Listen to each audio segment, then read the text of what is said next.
just from a top level view, what do you think? What do you make of this when you hear that the U.S. military is getting into esports and also then banning people for asking about things like war crimes in the chat? Like, what do you think about this just from a top level view? So, Jono, let's start with you.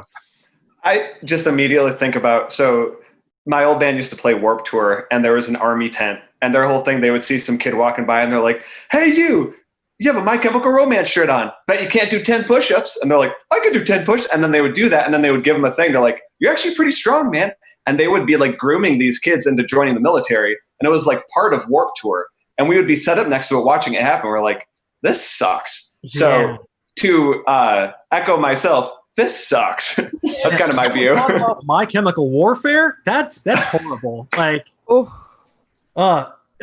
they're trying to play it off as banning viewers they're trying to play it off as they're just banning trolls. But do you think that they're banning people is a violation of First Amendment rights? Because it's not like they're just some private Twitch channel. They're not just an individual person who's running their Twitch channel as a business. They are a public entity. It's like how like the president cannot block you on Twitter, for example. So what do you make of this, Jazzlyn?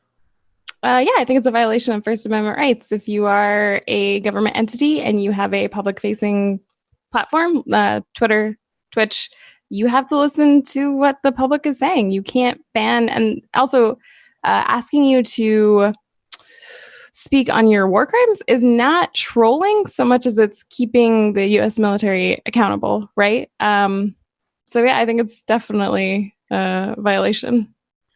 Yeah, I mean, there's so many better ways they could have handled it. Like, just if you don't want to be held accountable, A, don't commit war crimes, but B, you can always just ignore their question like you have been for years.